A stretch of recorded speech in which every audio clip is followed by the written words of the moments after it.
Good evening everyone. आज हम संख्याओं के बारे में जानेंगे कि संख्याएं कितने प्रकार की होती हैं। देख लेते हैं पहले कौन कौन सा प्रकार होता है संख्या का। एक होती है हमारे पास प्राकृतिक संख्या। प्राकृतिक संख्या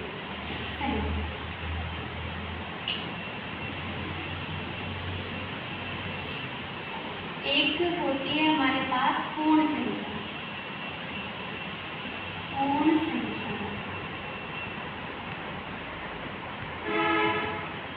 एक है हमारे पास पूर्णांक। एक हमारे पास होते हैं दशमलव संख्या। दशमलव संख्या एक हमारे पास होती है भिन्न।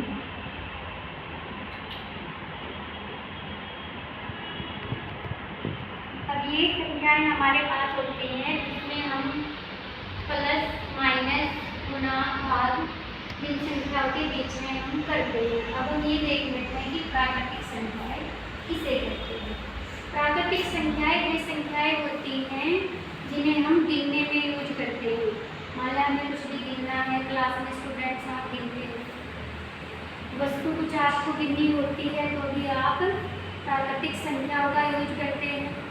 तो इसका मतलब हम कह सकते हैं कि जब हम गिनती की जो संख्याएं होती हैं, जब आप गिनती शुरू करते हो तो एक से करते हो हमेशा।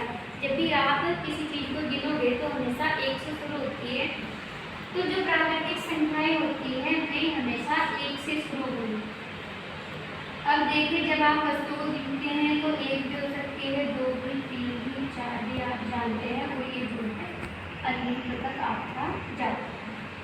तो हम कह सकते हैं कि प्राकृतिक संख्याएं वे संख्याएं होती हैं जिन संख्याओं को हम गिनने में यूज करते हैं, वे संख्याएं प्राकृतिक संख्याएं कहलाती हैं। जैसे 1 2 3 4 5 और ऐसे। अब दूसरा है हमारे पास पूर्ण संख्या।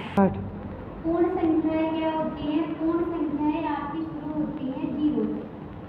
जब आप प्राकृतिक संख्याओं में 0 ऐड कर देते हो वे आपकी कहलाती हैं पूर्ण संख्या।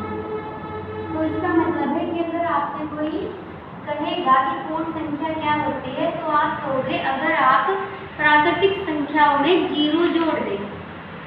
जब आप 0 से शुरू करें तो वे वाली संख्याएं कहलाती हैं आपकी पूर्ण संख्या। अब आता है हमारा पूर्णांक। अब देखिए जो संख्याएं होती हैं हमारी वे धनात्मक, जैसा हम जानते हैं कि जो संख्याएं हैं हमारे पास वे धनात्मक संख्या या फिर ऋणात्मक संख्या होती है। तो जब हम पूर्णांक की बात करते हैं तो जितनी हमारे पास पूर्ण संख्याएं हैं, पूर्ण संख्या 0 से शुरू होती है, मैंने बताया आपको।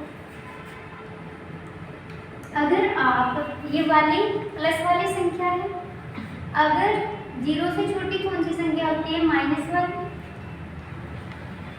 तो अगर आप ऐसा सेट बनाएं कि उसमें पूर्ण संख्याएं और जो ऋणात्मक संख्याएं होती है वे सब आ जाए तो वो आपका कहलाता है पूर्णांक, जिसमें आपका धनात्मक संख्याएं भी होंगी, 0 भी होगा और ऋणात्मक संख्याएं भी होंगी। ऐसा सेट आपका संख्याओं का कहलाता है पूर्णांक। फिर अब हमारे पास है दशमलव संख्या। दशमलव संख्या को जो है हम निरूपित करते हैं एक पॉइंट से, बिंदु से। अब दशमलव संख्या इस तरीके से हमें मिलेगी किताब में। जैसे ये है, आप इसे पढ़ोगे, हम पढ़ना सीख लेंगे कैसे कैसे होता है। आप ऐसे पढ़ोगे 5.32, ऐसे आपको इसे रीड करना है। 6.323। जो दशमलव के बाद के अंक है उसे आप एक एक करके पढ़ेंगे, एक साथ नहीं पढ़ोगे। अब है हमारा भिन्न। भिन्न में आपको 2 चीजें याद रखनी है। एक तो आपके पास होता है अंश और एक आपके पास होता है हर।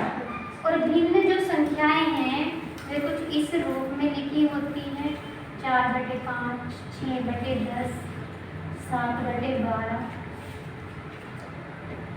8/9। तो जो ऊपर वाला रहता है अंक उसे आप अंश कहते हो, जो नीचे वाला रहता है उसे आप कहते हो हर। इसका मतलब है कि अंश और हर से मिलकर के बनती है हमारी भिन्न। तो अभी तो ये हमने ज़्यादा डिटेल में नहीं बताया मैंने दशमलव और भिन्न, जब हम आगे पढ़ेंगे तो और डिटेल में बात करेंगे। अभी आप जो है संख्याओं के कितने प्रकार की होती है, प्राकृतिक संख्या, पूर्ण संख्या, पूर्णांक, दशमलव संख्या और भिन्न, आज हम जो है इतना ही पढ़ेंगे। पूरा कल। Thank you.